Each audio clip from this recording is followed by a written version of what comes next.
નમસ્કાર મિત્રો, જય સ્વામિનારાયણ, જય માતાજી. એસપી રસોઈમાં તમારું સ્વાગત છે. તો આજે આપણે બનાવશું વેજીટેબલ સેન્ડવિચ. તો અત્યારે શિયાળો છે અને બધા જ વેજીટેબલ આવતા હોય છે, તો આપણે વેજીટેબલની સેન્ડવિચ બનાવી અને વેજીટેબલનો ઉપયોગ કરી શકીએ. તો અહીંયા વેજીટેબલ સેન્ડવિચ બનાવવા માટે મેં 1 કપ કોબી લીધી છે, જેને મેં છીણી લીધી છે, અને 1 કપ ગાજર લીધા છે, એને પણ છીણી લીધા છે, અને 1 કપ બીટ લીધું છે, ટમેટાની ગ્રેવી લીધી છે, અને ડુંગળીની ગ્રેવી લીધી છે, અને સેન્ડવિચ બનાવવા માટે તેલ લીધું છે, અને આદુ મરચાં અને લસણની પેસ્ટ લીધી છે, અને લીલા ધાણા લીધા છે, ગરમ મસાલો અને 1 લીંબુનો રસ, અને નમક અને થોડીક ખાંડ લીધી છે, અને આપણે બ્રેડ લીધા છે સેન્ડવિચ બનાવવા માટેના. 1 પેકેટ મેં બ્રેડનું લીધું છે. તો અહીંયા આપણે પહેલાં આ જે વેજીટેબલ છે એને કાચા પાકા આપણે વઘાર કરવાનો છે, તો વઘાર કરી લઈએ.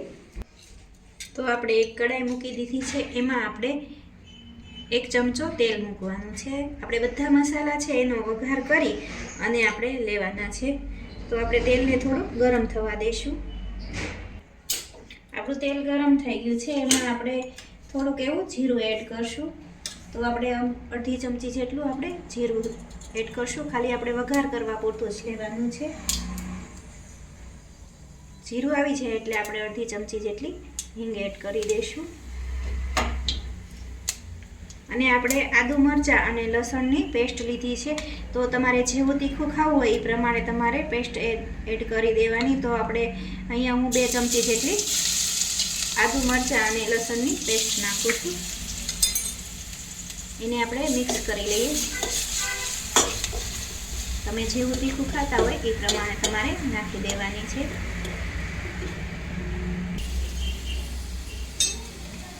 મરચાં થોડા સતળાઈ જાય એટલે આપણે ડુંગળીની પેસ્ટ નાખી દઈશું. અમે 2 રંગ ડુંગળીની પેસ્ટ બનાવી છે, એ આપણે એડ કરી દઈશું.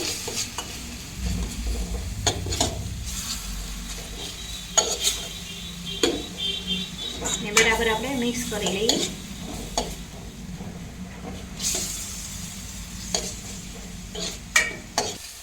આપણે જે ડુંગળી છે અને આદુ મરચાંની પેસ્ટ છે એ થોડીક બ્રાઉન કલરની થવા દેવાની છે. થઈ જાય એટલે આપણે બીજા મસાલા કરી લઈએ. તો આપણે એમાં કોબી એડ કરી દઈશું, ગાજર એડ કરી દઈએ, અને આપણે જે બીટ લીધું છે એ એડ કરી દઈશું, અને આપણે જે ટમેટા લીધા છે એની ગ્રેવી નાખી દઈશું, અને બધું જ મિક્સ કરી લઈએ.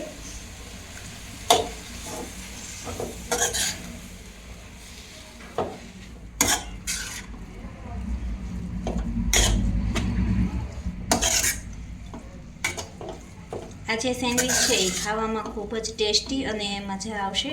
આ સેન્ડવિચ આવી રીતે બનાવશો તો બહુ જ સરસ લાગશે.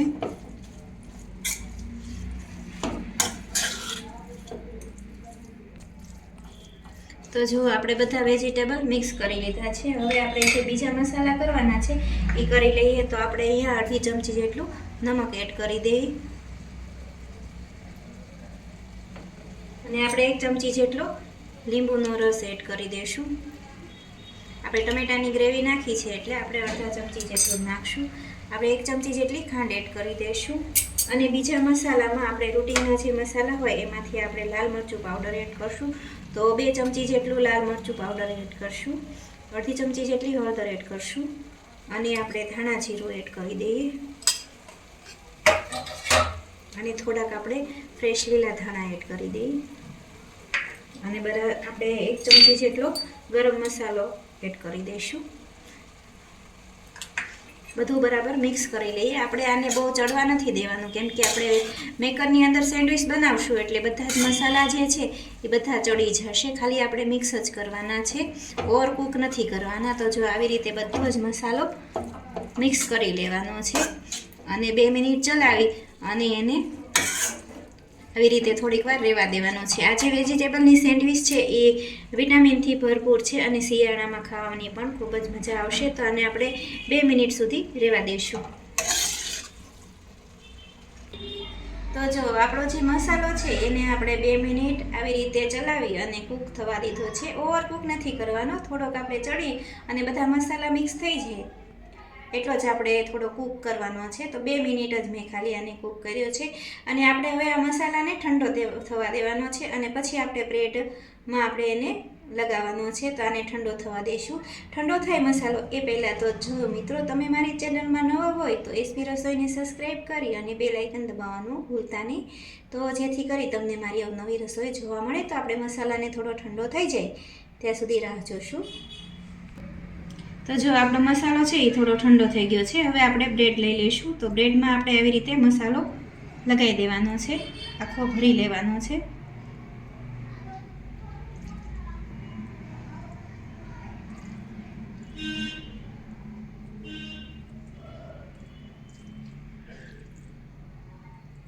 મસાલાથી ભરપૂર એવી આ સેન્ડવિચ બનાવવાની છે આપણે. આમાં એકદમ બધા જ વેજીટેબલ આવી ગયા છે. તો આપણે બાળકોને પણ આપણે લંચ બોક્સમાં અથવા તો આપણે ટિફિનમાં પણ આપણે એને આપી શકીએ. તો આવી રીતે જો બધો મસાલો મેં લગાવી દીધો છે અને આપણે એનું બીજું બ્રેડ પણ ઉપરથી આવી રીતે કવર કરી દેવાનું છે. તો મેં અહીંયા ટોસ્ટર લઈ લીધું છે, તો એમાં આપણે મૂકી દઈશું. આવી રીતે બીજી પણ આપણે તૈયાર કરી લઈએ.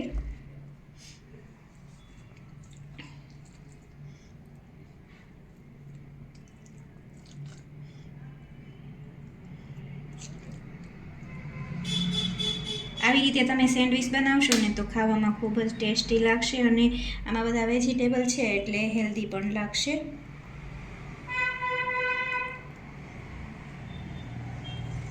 તો જો આવી રીતે આપણે બધો મસાલો બીજા બ્રેડમાં પણ લગાવી દીધો છે અને ઉપરથી આપણે બીજું બ્રેડ મૂકી દઈશું અને આપણે ટોસ્ટરમાં મૂકી દીધું છે. આપણે થોડુંક એને ગ્રીસ કરી લઈશું.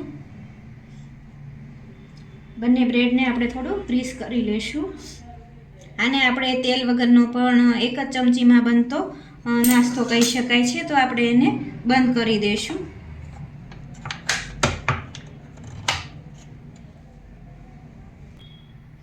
તો આપણે ચેક કરી લઈશું કે આપણી સેન્ડવિચ બની ગઈ છે કે નહીં. તો જો એકદમ ટેસ્ટી અને એકદમ કકડી ક્રિસ્પી એવી આપણી સેન્ડવિચ બનીને તૈયાર થઈ ગઈ છે. તો આપણને સાંજના જમવામાં જો એમ થાય કે શું બનાવવું, તો આવી સેન્ડવિચ બનાવી અને આપણે ખાઈ શકવી. તો મારી રીતે એક વખત જરૂરથી બનાવજો. આને આપણે સેન્ડવિચના લાંબા કટ કરી લઈએ.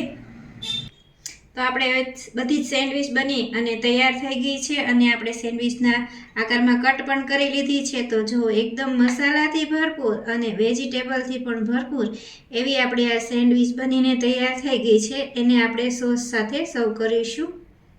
તો ખાવાની ખૂબ જ મજા આવે એવી આપણી આ સેન્ડવિચ બનીને તૈયાર થઈ ગઈ છે. તો જો તમને પણ આ સેન્ડવિચ ખૂબ જ મજા આવે એવી બનાવી છે તો મારી રીતથી એક વખત જરૂર ટ્રાય કરજો.